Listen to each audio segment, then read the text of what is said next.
확실히 스마트폰 사진은 젊은 친구들이 잘 찍어요. 아. 그래서 저도 딸한테 맨날 혼나고 딸이 걱정해요. 예. 진짜요? 아빠한테 사진 좀 찍어줘 하고 스마트폰을 갖고 오는데 맨날 실망하는 거예요. 아니 아빠 이렇게 사진을 못 찍어서 회사 어떻게 다니냐고. 잘 아시는 그 독수리 앞에서 케빈 예, 카터. 케빈 카터 이게 많이 알려진 이야기가 네. 그 슬픈 독수리가 그 소녀를 잡아먹으려고 하는데 네. 이 기자가 사진만 찍었다. 그렇게 해서 퓰리처상을 탔는데 죄책감에 자살했다. 이게 많이 알려져 네, 있는데 맞아요. 근데 진실은 그렇지 않아요. 아, 그래요? 아, 그래요? 네, 아닙니다. 그 진실을 말씀드리자면 안녕하세요. 롱테이크 김지윤. 전화입니다. 네, 오늘은 또 특별한 손님을 모시고 이야기를 나눠보려고 약간 장소를 바꿔봤는데요. 한국인 국적 최초의 사진 기자로 퓰리처 상을 받으신 로이터 통신의 김경훈 기자님과 함께하겠습니다. 안녕하세요. 안녕하세요. 반갑습니다. 오늘 불러주셔서 감사합니다. 네. 네. 아, 저는 사실 한 1년 전쯤에 뵙고, 그렇죠, 예. 네, 그때 이제 얘기도 되게 많이 나누고, 그래서 인연이 있는데, 이렇게 또 초대를 드렸는데, 오셔갖고, 저희 정말 영광이고요. 제가 오고 싶었습니다. 그러시네요. 최근 뭐 어떻게 지내고 계세요? 계속 저는 지금 일본에 있기 때문에요. 음. 도쿄지국에 있기 때문에 도쿄지국에 있으면서 벌어지는 다양한 뉴스를 취재하고요. 근데 일본뿐만 아니라 올 여름에는 파리에 가서 한 올림픽? 3주, 예, 올림픽에 가서 한 3주 정도 있었고요.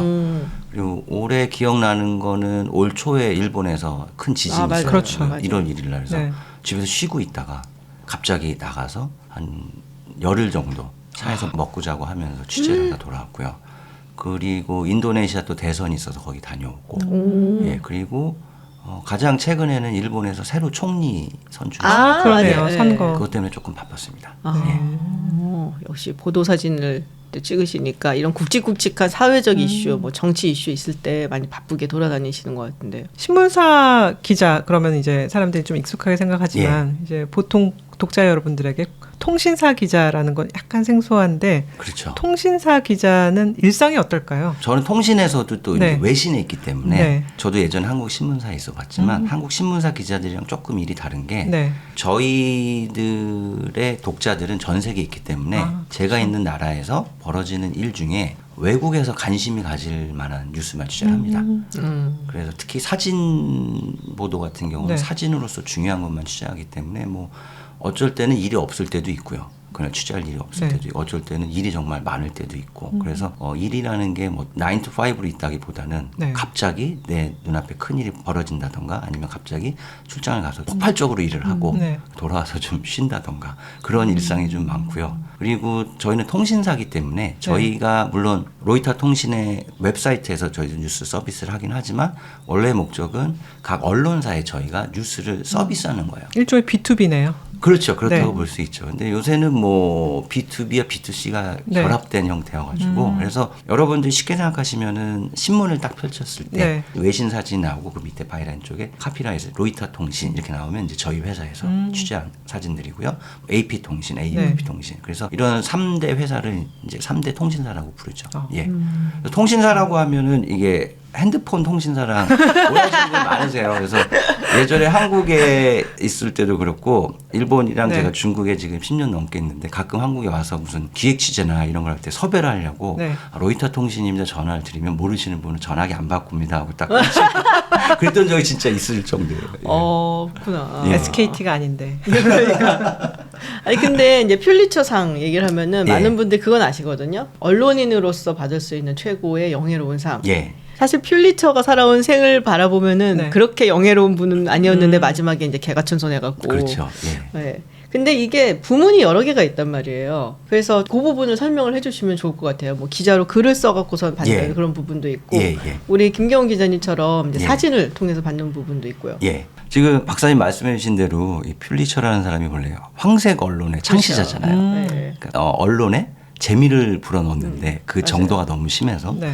그랬던 분이 돌아가실 때 개가천선을 하시고 언론 발전을 위해서 써달라고 해서 콜롬비아에 이제 막대한 유산을 기부를 하셨고 콜롬비아 그래서 대학에. 예, 콜롬비아 대학이 이걸 거의 뭐 주최한다고 볼 수 있는데 저도 2019년도에 상을 받으러 콜롬비아 대학을 갔는데 의외로 21개 부분이 있더라고요. 21개나 있어요? 예. 21개 부분이 있고 그중에 이제 사진 부분은 2분야입니다. 아. 사진은 브레이킹 뉴스니까 한국어로 번역을 하자면 속보 뉴스. 네. 또 하나는 피처라 그래가지고 기획 특집. 아. 기획을 해서 네. 긴 기간 동안 기획했던 그런 네. 사진들인데 저 같은 경우는 이제 브레이킹 뉴스 부분으로 받았고요. 왜냐하면 그때 트럼프 대통령이 있을 때 국경을 봉쇄한다 그러고 네. 그러면서 그게 상당히 큰 브레이킹 뉴스였기 때문에 아. 저는 3주 정도 있었고요. 계속 동료들이 세계 각지에서 왔어요. 네. 그래서 저희 회사 같은 경우는 그런 큰 뉴스가 있으면 일부러 다양한 백그라운드를 가진 기자들을 보내요. 어. 종교도 다르고 인종도 다르고 문화도 다르고 그래서 가서 다양하게 보고 네. 공정하게 보도하자.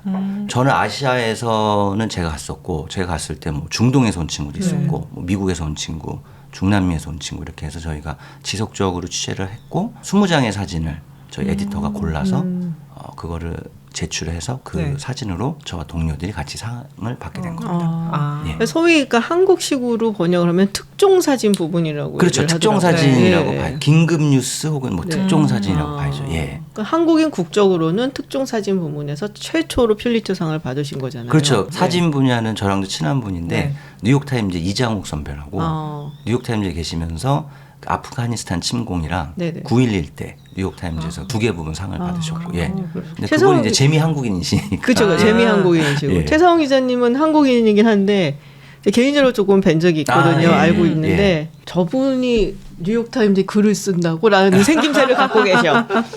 사투리도 있고 어떤 외모예요? 그렇지 않아요, 맞죠? 예. 아, 네. 원래 AP에 오래 계셨고 맞아요. 외신 기자 클럽에서 자주 뵙고 했는데 되게 좋으신 분이세요. 아, 엄청 좋으신 네. 분이죠. 근데 이제 많은 분들이 뉴욕 타임즈 하면 뉴요커를 막 그죠. 아. 이렇게 넥타이 메고 이렇게 커피 한 잔 하고 그렇죠. 저녁에 와인 한 잔 그치, 하시고 그치. 그러실 스타일은 아니시죠. 통영에서 올라오신 분 같았고.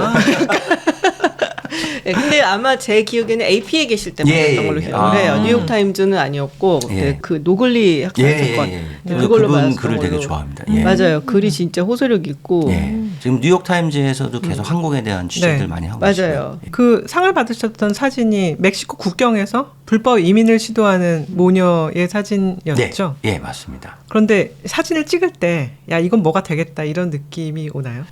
약간은 와요. 아 오. 진짜요? 네. 찍을 때는 솔직히 모르죠. 정신없이 찍다 보니까. 근데 찍고 요새는 다 디지털 카메라이기 때문에 네.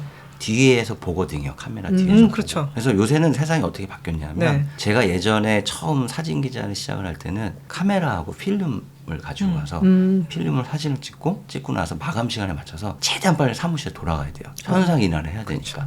근데 요새는 어떻게 바뀌었냐면 찍고 제가 캡션을 보도 사진에 다 캡션이 있잖아요. 네. 제가 말로 남겨요. 음성으로 이러이러한 거다 남기고 그 사진을 카메라에서 바로 전송을 합니다. 네. 그럼 저희 외국에 있는 저 에디터가 그 사진을 받아서 바로 이제 제가 남긴 보이스 캡션을 글로 바꿔서 회사에 필요한 여러 가지 뭐 캡션을 완성한다던가 그렇게 해서 바로 전 세계 보도를 해요. 그런 식으로 하기 때문에 찍어서 카메라 뒤에서 봤을 때 이거는 뭔가 중요하게 찍혔다. 네. 그런 느낌이 들었고 그래서 그날도 되게 돌발적인 사태였어요. 중남미 난민들이 진짜 수천 킬로를 고생 끝에 왔는데 거기서 막혀버리니까 네. 거기가 티juana라고 미국 캘리포니아와 멕시코의 국경인데 그렇죠. 장벽이 세워져 있는데 저는 그 장벽을 그때 처음 봤거든요. 네. 근데 트럼프 장벽이라고 하는 그렇죠. 건가요? 근데 정말 재밌는 게 한국에 있을 때 판문점도 많이 가보고 했는데 네. 그런 장벽과는 다른 게 이게 장벽이 물론 지역에 따라 다르지만 거기 장벽은 철제 비무를 높게 세워놓고 사람 손 하나가 들어갈 수가 있어요. 손을 뻗으면 미국 땅인 거예요. 오. 그리고 이 사람들은 여기에서 이제 시위를 벌이고 있는데 네. 바로 건너편은 그 미국의 아울렛이 있더라고요. 그래서 이쪽은 우리를 미국으로 보내주세요. 네. 이렇게 나쁜 사람들 아니면 시위를 하고 있는데 건너편에서는 흔히 보는 그 미국 아저씨들 선글라스 끼고 자켓 입고 막 양쪽에 쇼핑을 네. 하고 있는 너무 이게 이질적인 공간이었는데 그러고 있는데 이 사람들이 평화적인 시위를 벌이다가 지금도 그 이유를 정확히 모르겠어요. 아마 유언비어 비슷하게 지금 가면 넘어갈 수 있다. 이런 게 막 이런. 퍼진 것 같아요. 네. 그래서 젊은 친구들이 먼저 막 뛰어가니까 네. 거기 데모를 하던 수천 명이 그냥 정신없이 다 글로 간 거예요. 그러니까 건너편에 있던 국경 수비대가 그걸 해산시키려고 쉘터를 쌓고 그래서 이제 사진 기자 일이라는 게 네. 우리 눈앞에 보이는 여러 가지 중에 뉴스가 될 만한 것, 스토리를 전달할 수 있는 거를 작은 프레임 안에 담는 게 사진 기자의 일이거든요. 근데 네. 수천 명이 있었는데 저는 그때 담아야 된다고 생각한 게 진실을 알려야 되는데 트럼프가 계속 이 사람들이 깽단이다, 위험한 사람들이라고 했는데 막상 거기서 보면 대부분이 가족이에요. 네. 아이를 데리고 있는 가족. 체류탄을 쏠지는 몰랐는데 일단 나는 가족들이 어떻게 대응을 하는지를 봐야 되겠다 해서 그 가족 옆에 있었어요.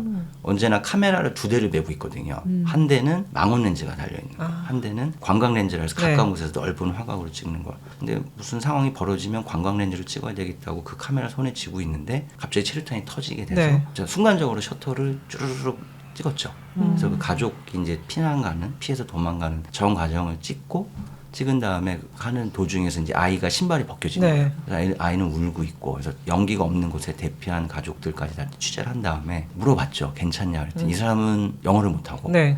저는 스페인어를 못하는데 마침 통역이 있었는데 워낙 급박한 상황이기 때문에 통역과도 저희가 헤어진 상태예요. 괜찮냐 물어봤더니 뭐 손짓 발짓으로 하고 괜찮다고 해서 다시 저는 100m 정도 떨어졌던 현장으로 돌아와서 후속 취재를 하기 전에 사진을 보고 아 이건 오늘 정말 중요한 사진이 되겠구나. 그렇게 해서 보냈죠. 그래서 일을 하다 보면 찍을 때는 솔직히 정신이 없거든요. 이 프레임 안에도 다 안 보여요. 주된 메인 피사체만 내리에 들어오면서 네. 본능적으로 찍게 되는데 그러고 나서 사진을 다시 보면서 이건 뭔가 되겠다. 근데 뭐 퓰리처상 그런 건 생각도 안 했고 그냥 오늘의 제일 중요한 사진이겠구나. 그 거기다 정도. 최루탄 터지면 막 눈물 콧물 나오고 너무 그렇죠. 힘들 것 같아요. 네, 그때 방독면을 갖고 있었는데도 네. 이게 워낙 순식간에 벌어지니까 네. 일단 저도 이제 몸을 피하고 방독면을 쓰고 촬영을 했죠. 많은 사람들이 그 사진에 대해서 물론 긴박성 막 예. 쓰러지려 그러는 가족이라는 부분도 있어서 긴박성이 느껴지지만 아기가 엘사인가 그 예, 디즈니 예, 캐릭터를 입었다는 데서 예. 약간 아메리칸 드림 예, 같은 것들이 맞습니다. 예. 섞여 있어서 예. 상을 받는 사진이란 거는 어떤 조건이 들어가야 되냐라고 할 때 예. 물론 보도 사진이란 건 뭔가 긴박해야 되는 예, 거고 예, 예. 근데 뭔가 그림도 돼야 되고 미적인 부분도 있을까요? 일단은 먼저 티셔츠랑 그 말씀을 드리자면 우리의 기억에 남는 사진은 뭔가 아이콘 같은 역할을 해요. 그래서 그 사진에서 많은 분들이 발견했던 게 뭐냐면 아이들이 기저귀를 차고 있어요. 4살짜리들이. 네. 그리고 엄마는 지금 말씀하신 그 엘사의 그 네. 티셔츠를 입고 있고 그래서 그 다음날 워낙 그 사진이 세계적인 반향을 얻어서 후속 취재를 가서 얘기를 들었더니 그 아이들이 4살인데도 기저귀를 차고 있는 건 옷이 없어서 아 그래요? 네, 왜냐하면 수천 킬로미터를 그치. 오다 너무 보니까 슬프다. 짐도 없잖아요. 네. 그래서 바지 대신에 기저귀를 입힌 거였고 엄마는 이 영화를 본 적도 없대요. 그래요? 네, 그래서 왜 입고 있냐 그랬더니 옷이 없어서 난민 캠프에서 나눠주는 옷 중에 하나였다.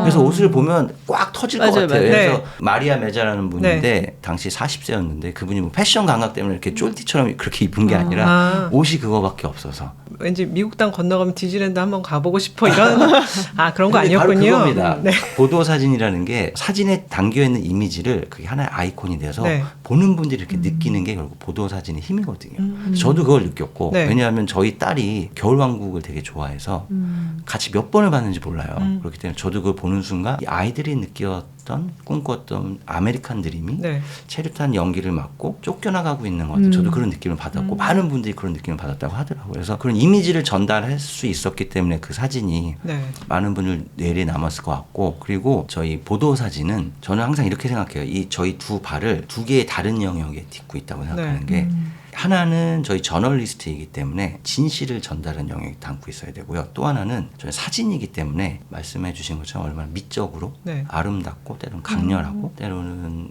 미적으로 완성된 그런 사진을 전달할 수 있는 그 예술가적인 근데 이 두 가지가 밸런스를 잘 맞춰야 돼요. 너무 내가 사실 쪽에만 치우쳐서 제 사진이 시각적으로 그다지 표현력이 떨어지면 사람들이 제가 사진을 통해서 전달하는 이야기에 관심을 안 갖게 되는 거거든요. 그렇죠. 네. 근데 너무 제가 또 아름답고 이런 사진만 찍다 보면 거기서 유혹에 빠져서 연출을 한다던가 뭐 포토샵을 쓴다던가 나락으로 빠지게 되는 거기 때문에 그 두 가지의 균형을 잘 맞추는 게 훌륭한 사진 기자의 본분이라고 저는 생각을 합니다. 제가 기자님과 오늘 얘기를 해야 돼서 책을 보다가 다 못 보고 왔어요. 발터 베냐민. 예, 기술복제 시대. 네. 명작이죠. 예, 예. 다 못 봤어. 다 못 읽었는데 하여튼 열심히 읽으면서 이런저런 생각을 많이 했었거든요. 예. 그러니까 어떤 식으로 피사체를 접근을 하는가, 화가와 사진 예, 작가의 예, 차이 예. 뭐 이런 거. 근데 지금 말씀을 들어보니까 더군다나 이제 브레이킹 뉴스 부분을 이제 하고 계시니까 이게 바라보는 시각은 확실히 다르겠구나. 지금 말씀하셨던 뭐 엘사 티셔츠라든지 이런 예. 것도 사실 그 당시에는 의도치 않았을지 모르겠지만은 예. 결국에는 그것이 보는 사람으로 하여금 더 많은 상징을 가져오게 하는 예, 예.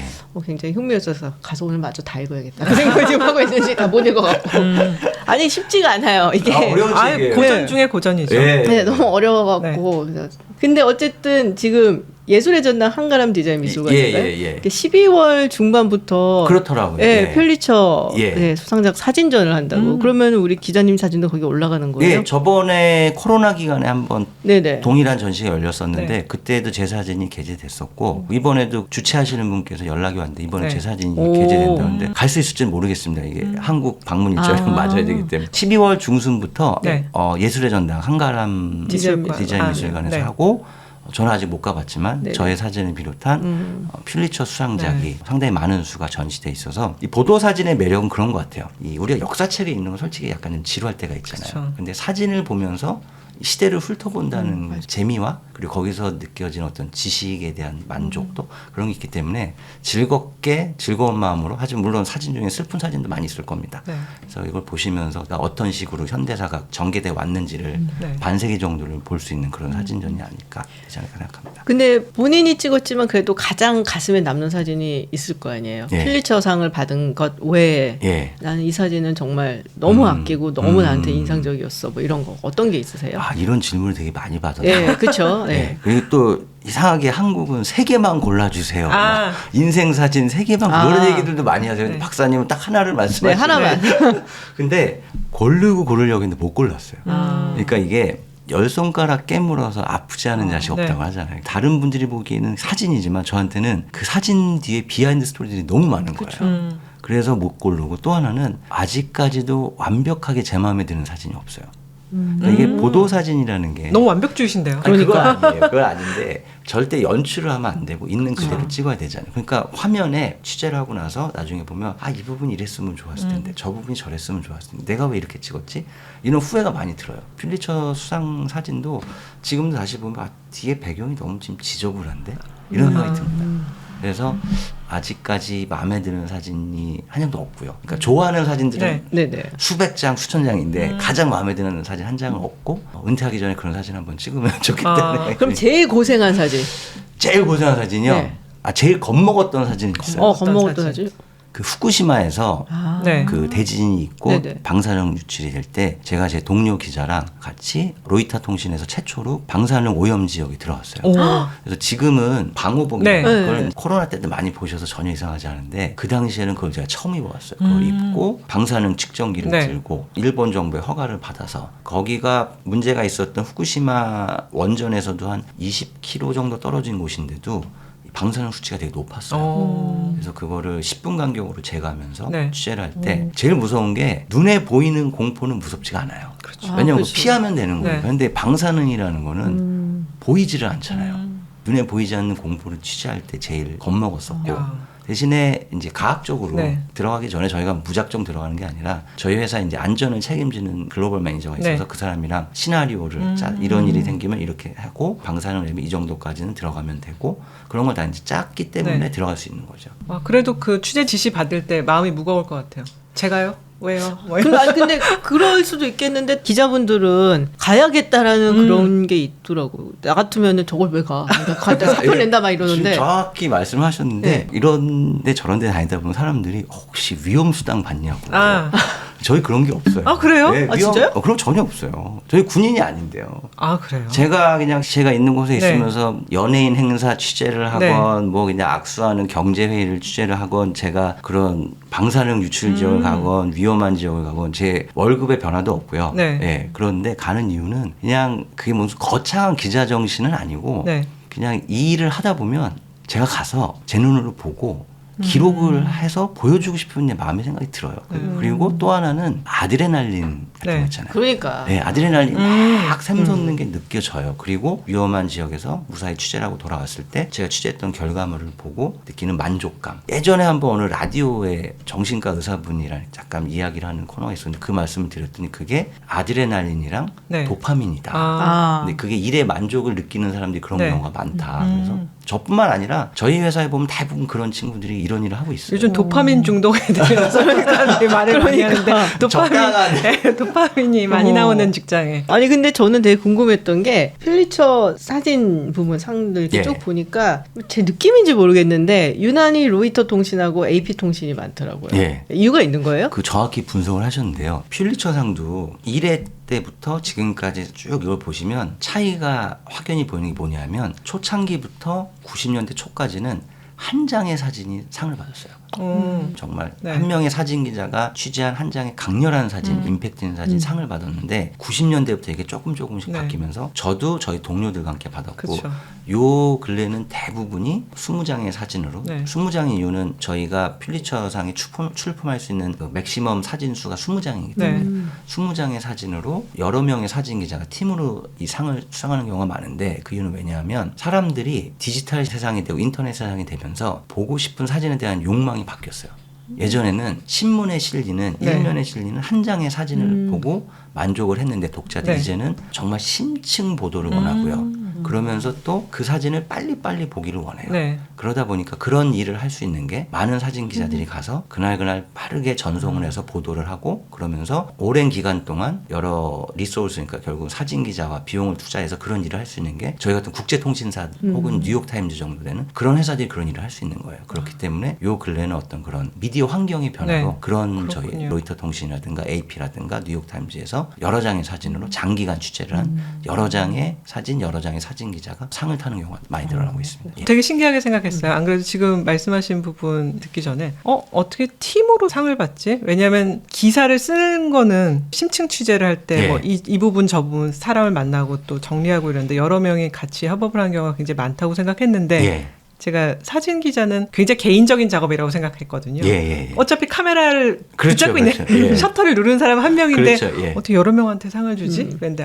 그런 배경이 있었구나. 그러니까 한 장의 사진들이 모여서 네. 여러 장의 사진이 되고 여러 장의 사진이 하나의 심도 있는 스토리를 만들어서 네. 그 스토리로 사람들에게 감동을 줄 수 있는 일로 저희 사진 기자들의 일이 많이 바뀌었어요. 그래서 어떻게 보면 지금 한 장의 사진을 잘 찍는 능력보다 어떤 그런 스토리텔러 이런 능력이 더 중요하고 제가 하는 일도 제가 99년도에 한국 신문사에서 처음 일을 시작했을 때랑 지금 비교를 해보면 정말 많이 바뀌었어요. 네. 처음 일을 시작을 했을 때는 진짜 신문 지면에 어울리는 한 장의 좋은 사진을 잘 찍으면 좋은 사진 기자였는데 지금은 본인이 스스로 소재도 찾고 네. 기획도 하고 이렇게 해서 어떤 스토리를 쭉 구성할 수 있는 그런 프로듀서의 능력까지 필요한 그런 스토리텔러의 능력이 중요하기 때문에 제 일도 절반 정도는 그런 브레이킹 뉴스 현장에 가서 취재를 하는 거고 절반 정도는 제가 다 리서치부터 시작을 해서 좀 심도 깊은 스토리텔링을 제가 혼자 다 완성하는 그런 일이 또한 절반 정도 됐습니다. 은하님이 되게 좋아했던 우리 기자님 사진이 게이샤 이혼에 너무 네. 아름다웠어요. 너무 아, 예뻐서. 감사합니다. 예. 네. 근데 그런 것도 그러면은 스토리텔링을 생각을 하고 예, 그거는 어떻게 해서 하게 됐냐면 코로나 때 네. 뭐 코로나 하면 우리가 떠올리는 건 다 마스크 쓰고 네. 있고 격리돼 있고 이런 건데 이 코로나가 과연 어떤 영향을 끼칠까 우리 사회 전반에 네. 제가 그때 해외 출장도 못 나고 일본에만 있었는데 이 코로나로 인해서 결국은 사람들과의 만남이 어려워지면서 전통 문화에까지 영향을 끼치지 않을까 그런 이제 아이디어를 갖게 됐어요. 네. 그러면서 전통 문화 중에 일본에서 내가 사진으로 가장 아름답게 기록할 수 있는 게 뭘까 했더니 게이샤. 네. 근데 게이샤 분들이 속된 말로 콧대가 되게 높으세요. 우리는 예인이야. 어. 그래서 이런 언론사 이런 거 우리는 취재 안 받아. 이런 분들이어서 제가 그 아이디어를 가지고 회사에서 편집회 때 얘기를 했더니 일본인 동료들이 아유 그거 말도 안 된다고. 그분들이 어떤 분들인데 취재를 받아주냐고. 네. 근데 그래도 한번 해보자 해서 몇 개 그런 단체와 유명하신 게이샤 분들에게 연락을 드렸더니 흔쾌히 해주시게 되는 거예요. 그래서 제 취재에 나왔던 그분이 이꼬쿠상이라고 네. 거의 80대이신 분이 거의 게이샤계의 데모 같은 분이세요. 그래서 그분을 딱 만나뵈러 갔는데 하시는 말씀이 평상시 같으면 우리가 이런 취재를 응해주지 않는데 코로나 때문에 우리도 정말 위기감을 느낀다. 그래서 좋은 기획이니까 우리 협조할 테니 코로나에 대한 이 상황에서 우리가 이렇게 고군분투하면서 전통을 지키려고 하는 거를 좀 많이 보도를 해달라. 그래서 코로나였기 때문에 가능했던 것 같아요. 그래서 저희 기획안을 그분들도 이제 좋아하시고 네. 그래서 협조를 받아서 보도를 했는데 일본 언론사에 있는 지인들도 깜짝 놀랐어요. 왜냐하면 게이샤 분들 같은 경우는 본인이 보여주고 싶은 것만 네. 보여주는데 저는 그분들이 준비하는 과정부터 집 안에까지 가서 네. 그래서 일본 언론도 그때까지 그런 취재를 거의 해본 적이 없다 그러더라고요. 저는 그분들 실제 생활도 취재를 하고 같이 초대받아서 그분들 네. 식사할 때 밥도 같이 먹고 그래서 저 자신도 되게 기억에 남는 경험이었습니다. 기획력과 공감력이 다 있어야지 가능한. 그렇죠. 사진이니까. 예. 그래서 그걸 사진적으로 어떻게 보여주느냐. 네. 이제 그게 제일 중요하죠. 예. 근데 좋은 사진을 찍기 위해서 기획력, 정말 오늘 새로운 거를 들었는데요. 좋은 사진을 찍기 위한 기본은 뭐가 있을까요? 뭔가 이렇게 사람들을 밀치고 나가서 사진을 찍어야 하니까 체력이 있어요. 있어야 될 것 같아. 아니 뭔가 그리고 막 사치고 이러고서도 계속 있어야 될 거는 막 네. 이렇게 허벅지랑 코 힘도 되게 좋아야 될 것 그러니까요. 같고 막. 이 많은 분들이 사진 기자에 대해서 그런 선입견을 가지고 있어요. 선입견이었어. 되게 막 건강하고 막 거칠고 네. 물론 그런 친구들도 있어요. 저희 동료 중에 독일에 네. 있는 카이라는 친구는 별명이 우사인 볼트보다 빠른 사나이예요. 왜냐하면 본래 책을 이렇게 다부지고 네. 달리기도 빠른데 그 친구는 육상 스포츠 전문이에요. 아. 100m 우승자가 나오면 국기를 들고 뛰잖아요. 네. 그러니까 같이 뛰어야 되는구나. 전력은 안 뛰지만 대부분의 사진 기자들은 이 운동선수보다 맞아. 뒤로밖에 못 쫓아가는 거예요. 그쵸. 얼굴은 저쪽을 보고 있는데 카메라 헥거리다 보면 뒷모습밖에 없는데 네. 얘는 후다닥 달려나가가지고 앞으로 가서 사진을 찍는데 이야. 그게 꼭 TV에 중계가 되니까 어마어마한 장점인데요. 그러니까. 유럽에서 우사인 볼트보다 빠른 사진 기자예요. 어. 네. 근데 그런 친구들도 있는 네. 반면에 저는 허약해요 좀. 아니, 그 겁도 좀 많고 네. 그래서 막 높은 데 올라가고 이러면 좀 무서워하고 아, 그런 친구들도 있죠. 막 체력 관리 잘 하고. 키가 그런- 크면 유리할 것 같아요. 그건 있습니다. 일본에 있으니까 일본 사진 기자 키가 작잖아요. 네. 그 친구들 꼭 사다리를 갖고 다니는 거예요. 그 친구들 2단 사다리 올라간 것과 저의 눈높이가 비슷한 게 있기 때문에 그거 약간 좀 부러우면서 네. 하는데 근데 뭐 체력적으로 그런 건 그렇게 중요하지 않고요. 물론 그리고 막 밀치고 찍고 그런 경우는 물론 있지만 정말 훌륭한 사진 기자들은 되게 예의 바라요. 아. 이게 사진이라는 게 갑자기 브레이킹 뉴스가 아닌 이상은 네. 결국은 상대의 공감을 얻는 게 제일 중요하거든요. 상대의 공감을 얻어야 내가 사진을 찍을 수 있는 거고 그 사진 속에 그런 공감이 담겨야 그 사진을 보는 사람들에게도 공감을 얻을 수 있는데 그래서 저희 회사에 제가 좋아했던 네. 선배 기자들 보면 공감 능력이 대단해요. 그래서 사람들을 만나서 이거잖아요. 두 분도 갑자기 누가 카메라 들이대면 깜짝 놀라서 그죠. 아, 왜 찍어요 하는데 그 전에 이제 워밍업 과정을 충분히 거칩니다. 뭐 얘기도 하고 이렇게 해서 이분이 카메라를 의식하지 않고 맘대로 찍어도 된다는 이 무방비 가드를 내리는 그 과정을 만드는 게 정말 중요하거든요. 그래서 이 사진 기자를 위한 준비는 네. 체력은 그렇게 중요하지 않아요. 마음가짐은 공감 능력. 그리고 예전에는 사진을 잘 찍는다는 게 다 매뉴얼이었잖아요. 네. 수동으로 초점도 네. 맞추고 수동으로 노출도 맞춰야 되는데 요새는 카메라에 다 AI가 들어가 있어요. 아. AI 기능이 진짜 스며들어가 있어서 네. 우리가 AI가 카메라에 있다는 걸 인식을 못할 뿐이지 초점도 다 자동으로 인간보다 훨씬 빠르게 맞춰주고요. 노출도 맞춰주기 때문에 이제 카메라의 능력에서 남아있는 건 네. 셔터를 누르는 능력과 프레이밍을 잡는 건데 셔터를 누르는 것도 우리 뭐 결정적인 순간 포착을 잘해야 돼 이런 얘기를 했는데 요새는 누르고 있으면 1초에 60컷이 찍혀요. 맞아요. 1초에. 그 동영상 좀 쭈르륵 찍어서 고르면 네. 되는 세상이 됐기 때문에 물론 저는 그렇게 사진 안 찍지만 젊은 친구들 중에도 그렇게 찍는 친구들도 있어요. 그렇기 때문에 더 중요한 건 프레이밍을 잡는 능력인데 네. 이 프레이밍을 잡기 위해서는 대상에 대한 이해가 제일 중요하더라고. 내가 어떤 이야기를 전달하고 싶어서 내 프레임에 무엇을 넣겠다. 그렇기 때문에 공감 능력이랑 네. 그리고 내가 어떤 이야기를 전달하고 싶은지에 대한 이해력이 제가 보기에는 제일 중요한 것 같고 카메라는 이미 이제 팬이 되는 시대가 된 것 같아요. 네. 더 이상 카메라를 잘 다룬다고 얘기할 수 없는 시대가 된 것 같아요. 예. 그게 되게 중요하다고 생각한 게 제가 진짜 똥손이거든요. 아무리 찍어도 말 안 나는데 저희 둘째가 찍은 사진은 되게 다른 거예요. 예. 그래서 예를 들어서 롯데타워를 이제 찍는데 저는 롯데타워 이렇게 딱 중간에 딱 이렇게 찍는데 저희 둘째가 찍은 사진을 보니까 중간은 비어 있고 롯데타워가 이렇게 있고 약간 다르게 찍는 거야. 그래서 어이씨 갑자기 열등감 확 느끼면서 아들한테 열등감을 느끼다니. 아니, 우리 약간 공감보다는 경쟁이 조금 있는 집안이라 아 이런 게 다른 거구나 하는 생각을 좀 하기는 했어요. 타고나야 되는 것도 좀 있는 것 같기도 네. 하고. 타고 나는 것도 네. 있고요. 확실히 많이 찍으면 좀 달라. 스마트폰 사진은 젊은 친구들이 잘 찍어요. 아 그래서 저도 딸한테 맨날 혼나고 딸이 걱정해요. 예. 진짜요? 딸이 아니 저는 이제 일할 때 말고 웬만하면 카메라를 네. 안 들으려고 하는데 딸이 이제 뭐 옷을 샀다던가 네. 뭐 머리 스타일 바꿨다든가 하면은 아빠한테 사진 좀 찍어줘봐 하고 스마트폰을 갖고 오는데 맨날 실망하는 거예요. 아니 아빠 이렇게 사진을 못 찍어서 회사 어떻게 다니냐고. 그래서 이게 젊은 친구들은 네. 이미 사진이 언어가 됐잖아요. 그렇죠. 근데 네. 언어는 결국 남이 하는 이야기를 듣고 배우는 거잖아요. 그러니까 이미 SNS에서 자기네들이 좋아하는 스타일의 사진은 계속 비슷한 사진들을 보고 하기 때문에 머릿속에 잡혀 있고 어떻게 찍는지 알아요. 근데 저희 같은 세대가 옛날식으로 사진을 찍어주면 네. 이거 마음에 안 드는 거예요. 예. 내가 네 사진만 봐서 그런가 봐. SNS에. 슬프다.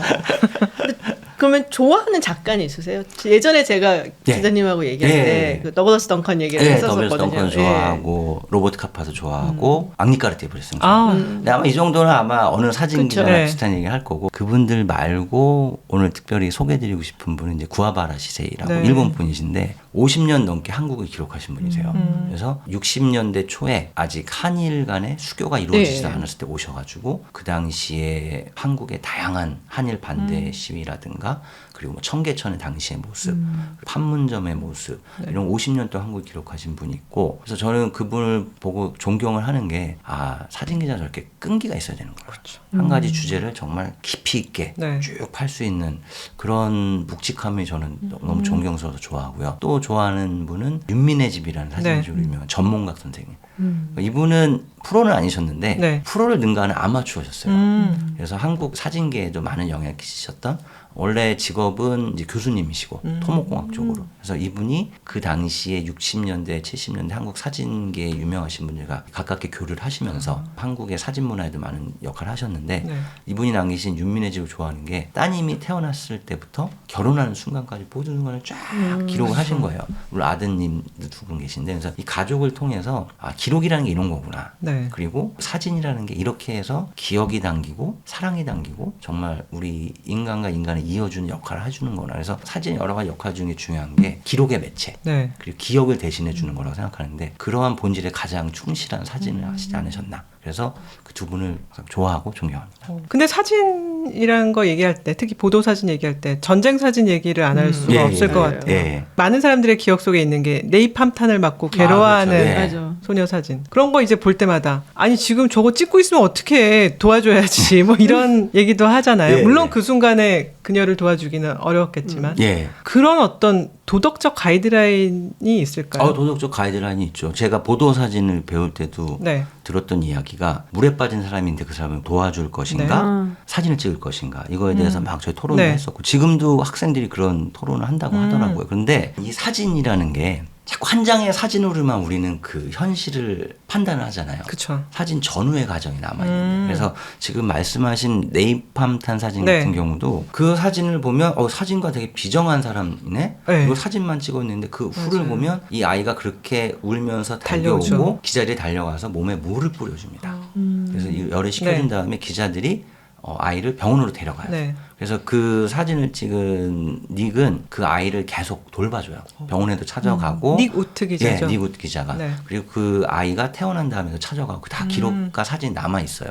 그리고 베트남이 이제 패망하고 나서 닉 우트는 AP 기자였으니까 미국으로 이주를 하게 되는데 나중에 킴푹이라는 사진 속의 주인공 소녀가 캐나다로 옵니다. 이후에 다시 만나요.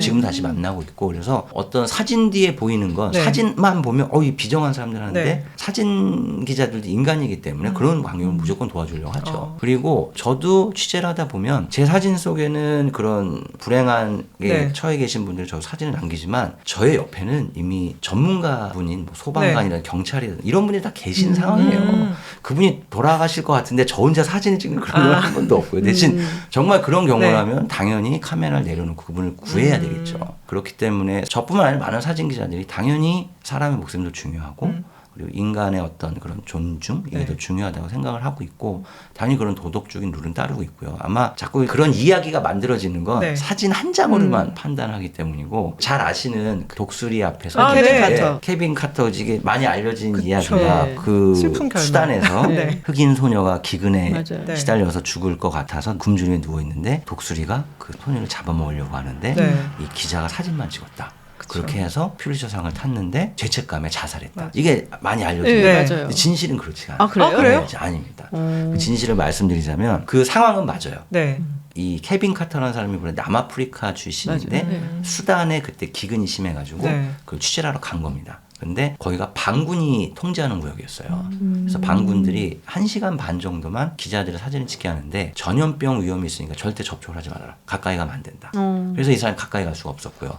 또 하나는 그 소녀가 사진 속에서 혼자 웅크리고 있지만 네. 실은 엄마 아빠랑 같이 유엔에서 음식을 나눠주는 그 센터로 가던 중이었어요. 아, 그래요? 음식을 나눠주고 있으니까 딸은 뒤에 쫓아오라고 그러고 엄마 아빠가 먼저 간 상황이었고 딸은 힘드니까 이제 굶주렸으니까 힘이 들겠죠. 네. 누워있고. 근데 거기가 그 독수리가 두 분 잘 아시겠지만 독수리는 사람을 공격해서 고기를 먹는 맹금류가 네. 아니라 아. 썩은 시체를 먹는 거잖아요. 그렇죠. 거기 독수리가 많았대요. 그 이유는 뭐냐면 인간을 공격하려고 그러는 게 아니라 네. 식량이 네. 막 떨어져 있잖아요. 아. 그 나달이라든가 이런 걸 주워 먹으려고 뭐 별의별 새들이 많았대요. 우연히 이게 앉은 거고 네. 그래서 아까 사진에 저희가 그 엘사 티셔츠가 네. 아이콘이라고 있는데 사진은 결국 사진 기자는 상징을 찾아내서 프레임에 담는 거거든요.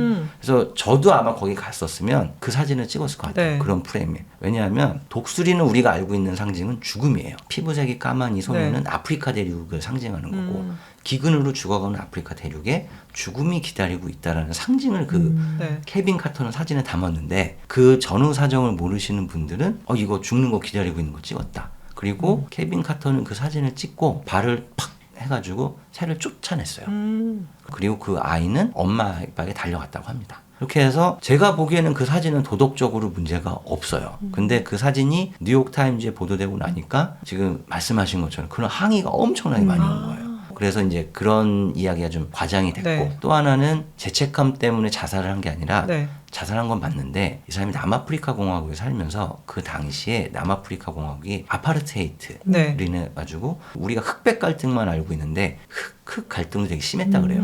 흑인들끼리도 주도권을 잡기 위해서 네. 부족들마다 서로 이 물리적인 충돌도 많았고 심한 경우는 상대편 사람을 충돌이 있으면 잡아와서 타이어를 씌운 다음에 거기 산채로 불을 태워줘요. 오, 너무 잔인해요. 그러니까 이런 거를 막 보면서 기록을 하다 보니까 이 사람이 마약에 빠지고 우울증에 빠져서 결국은 보지 말아야 될 걸 네. 너무 많이 봐서 자살을 택한 겁니다. 꼭 그 사진으로 인한 비난뿐만 여러 가지가 있었겠지만 네. 그래서 그런 전후 사정을 알고 나면 저는 좀 케빈 카터를 옹호해주고 싶다. 그런 생각이 들고 그리고 또 하나 재밌는 게 뭐냐면 물에 빠진 사람을 보면 구할래 말래 이런 얘기 많이 하잖아요. 네.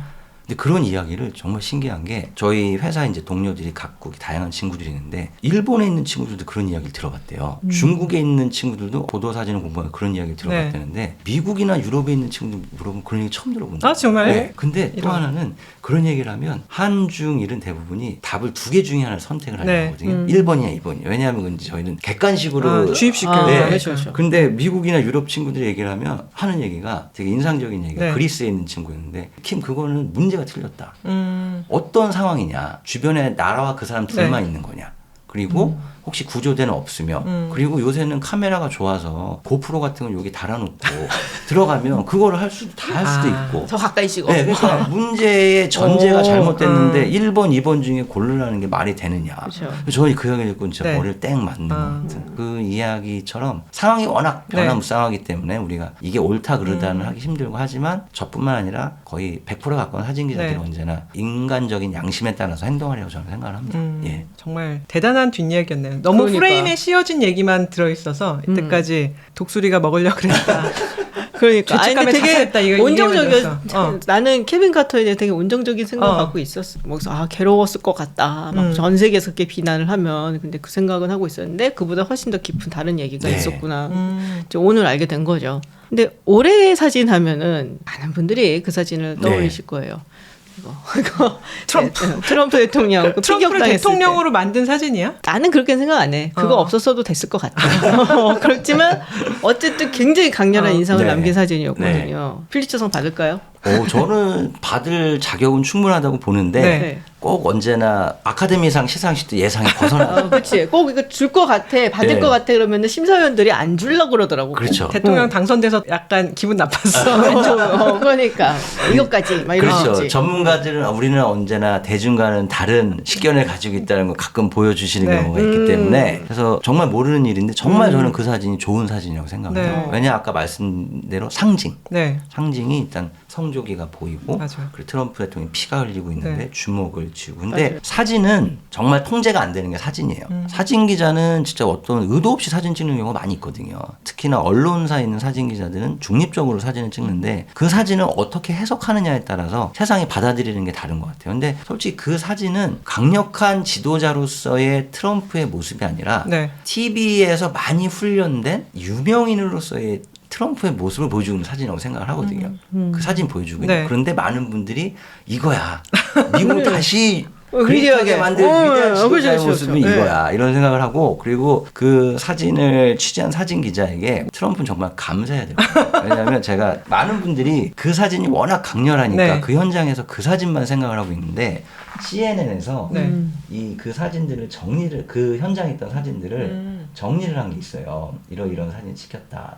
그 사진들 중에 보면 이 사진이잖아요. 그렇죠, 그렇죠. 네. 네. 근데 만약에 이 사진이 없었다면 이 사진이나 혹은 아. 여러 가지 이제 좀 다른 없어 보이네. 이 사진이나 힘겨워 보이네. 예, 그리고 혹은 이 사진이나 아. 이걸 보면 그냥 당황해서 어쩔지 모르는 그러네. 노인처럼 보이는 네. 사진이잖아요. 그렇죠. 만약 저 사진이 없었다면 이 사진이 나와서 오히려 정반대 이미지가 그때 바이든은 너무 약한 이미지였는데 그렇죠. 상대되는 이미지였는데 뭐 트럼프도 별 수 없네 저런 네. 일 벌어지니까 저러는구나. 그렇기 때문에 저는 물론 트럼프 네. 본인이 이걸 보여줬다는 게 가장 크고 그리고 그거를 그 사진기자 정말 잘 기록을 했는데 네. 그 사진 덕분에 트럼프 이미지가 대중들이 이렇게 받아들였다는 거예요. 그리고 이 사진을 보면 제가 항상 생각하는 게 떠올랐는데 흔히 이런 이야기 하잖아요. 한 장의 사진이 세상을 바꿔놓는다. 네.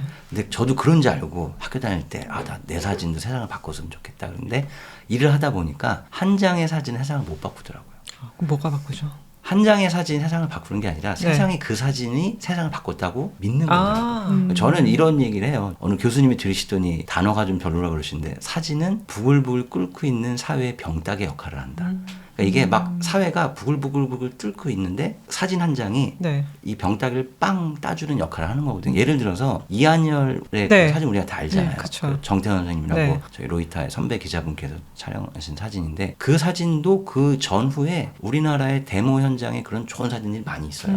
그 사진이 그렇게 사회 반향을 일으킬 수 있었던 건 사회가 뭔가 변화를 해야 되겠다. 네. 뭔가 좀 우리가 나서야 되겠다고 여기고 있는데 병따개처럼 촉매제가 되는 사진을 나타난 거고 대중들이 그 사진을 픽한 거예요. 네. 트럼프의 사진도 저 사진도 결국은 뭐 트럼프 대통령까지 됐지만 대중들이 트럼프에게 저런 모습을 원하고 있었는데 저 사진 나타났기 때문이지 저 사진을 보고 트럼프를 반대했던 사람들이 아니야 생각을 바꿔야 되겠어. 트럼프야말로 슈퍼 히어로야. 이런 건 아닌 것 같아요. 사진은 결국 우리 사회의 생각을 대중들의 네. 생각을 반영하고 그게 하나의 이미지화되는 그 과정이 아닐까 저는 그렇게 생각을 합니다. 그 말씀을 들으니까 생각나는 사진이 옛날에 가자지구였나? 2000년대 초반에 그 팔레스타인 아버지하고 그리고 아들이 벽 같은 데 이렇게 숨어갖고 2차 인티파다 때 찍었던 사진일 거예요. 아이를 이렇게 감싸고 네. 총 쏘지 말라고 소리 지르는 사진이 있었어요. 근데 그게 막 도배가 되면서 그때부터 이스라엘을 너무한 거 아니냐 이런 얘기들 여론이 되게 막 그냥 막 나오기 시작을 했거든요. 확실히 말씀하신 것처럼 막 지금 이제 밑에서 끌어오르는 생각들을 이렇게 탁 터지게 만들어주는 그 말씀도 맞는 것 같아요. 그런 사회가 그런 생각이 없었는데 사진 한 장이 그걸 바꿀 수 없는 거고 그런 생각을 갖고 있는데 그거를 이미지로 보여주는 것은 사람을 더 감정적으로 만들고 더 결집하게 만드는 역할을 한다고 생각합니다.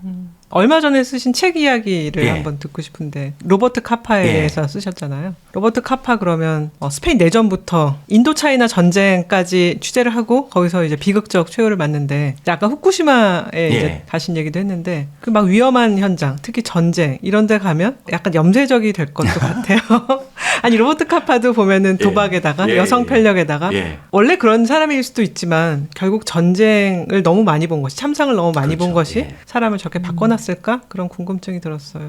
사진 기자들이 네. 가장 마지막으로 해보고 싶은 게 종군 기자예요. 네. 전쟁터 취재인데 저도 그런 꿈이 있고 회사에서 저를 여러 번 보내려고 했는데 우리나라의 법 때문에 아직 10년 넘게 취재를 못하고 있어요. 왜요? 여권법이라는 것 때문에 그 위험한 지역을 우리나라는 여행 금지 구역으로 해놓고 못 가게 해놓는데 그게 기자도 포함되는 거예요.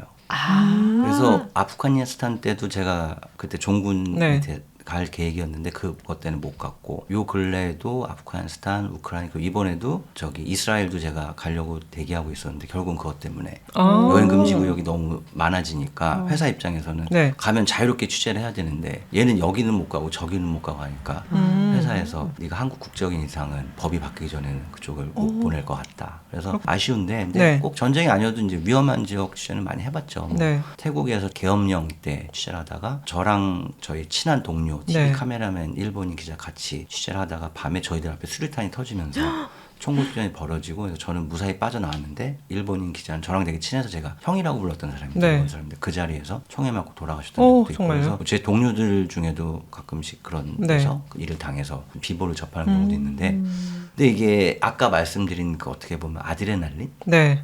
그러니까 막 그런 걸 한다고 해서 사람들이 뭐 기자 정신 이렇게 말씀을 하시는데 그런 거라기보다는 그냥 이 일을 하는 사람으로서 내 눈으로 보고 네. 기록해서 전달하고 싶다.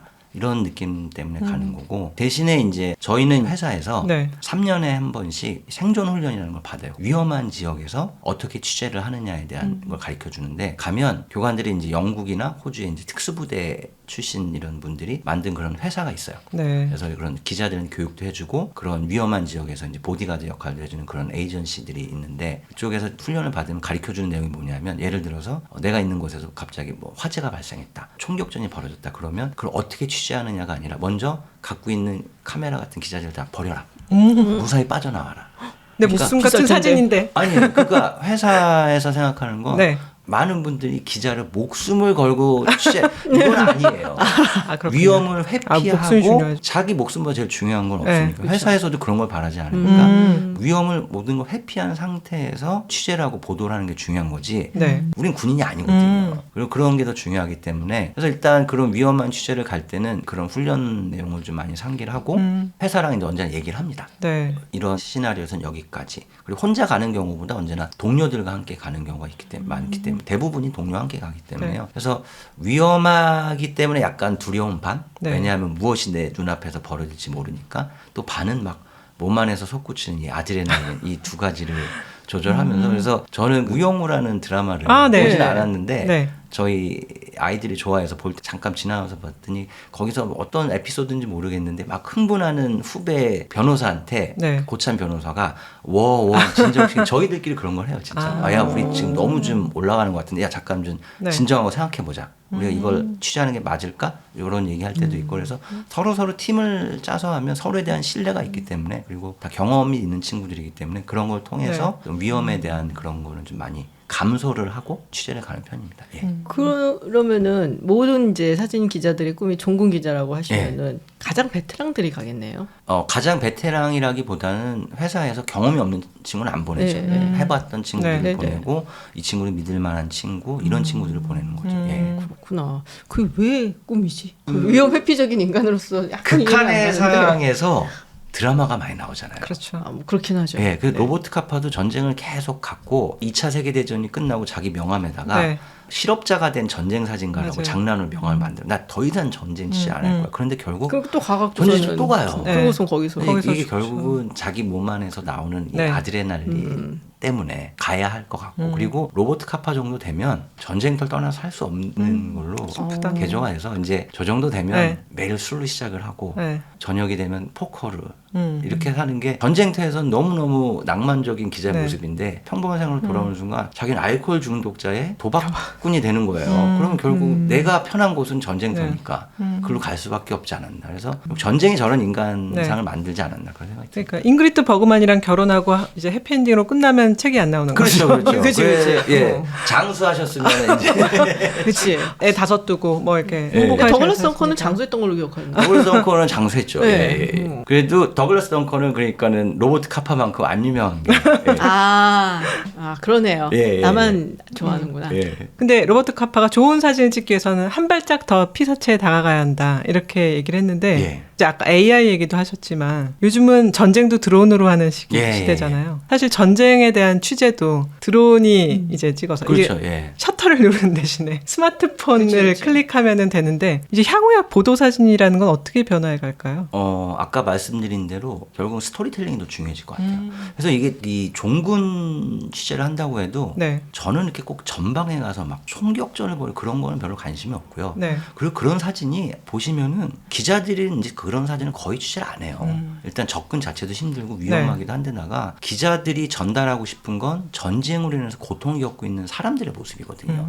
그리고 독자들이 보고 싶은 것도 그런 모습이지. 네. 뭐 이미 영화와 비디오 게임에 맞아. 네. 별이 너무 리얼하게 다 폭력적인 장면이 다 나오는데 그걸 굳이 기자들이 취재할 필요도 없고 말씀하신 대로 요즘은 뭐 군인들도 고프로를 달고 그쵸. 그걸 해서 자기네들이 제공을 한다든가 드론으로 찍는다든가 그런 게 있기 때문에 그래서 그런 테크놀로지 때문에 저희들이 이 스토리텔링 할 수 있는 도구가 늘어나는 건 정말 좋아요. 그래서 제 가방에도 예전에는 카메라랑 필름만 있었는데 지금은 제가 동영상도 해야 되기 때문에 네. 동영상을 위한 카메라도 있고 드론도 들어있고 고프로도 들어있고 인터뷰도 해야 되기 때문에 마이크도 들어있고 많이 바뀌었어요. 그리고 한 대의 카메라로 사진과 동영상을 같이 촬영할 수 있기 때문에 지금은 사진기자라는 타이틀이 네. 비주얼 저널리스트라는 타이틀로 바뀌었어요. 포토 저널리스트에서 비주얼 저널리스트로. 왜냐하면 사진뿐만 아니라 여러 가지 비주얼을 다 취재해야 되는 그런 게 됐기 때문에. 그런데 아무리 세상이 바뀌어도 사진 기자의 가장 중요한 건 인간이 어떤 경랑의 역사와 정치와 사회의 어떤 경랑에 휘말린 그런 인간의 모습을 기록하는 게 고도 사진이라고 생각을 하거든요.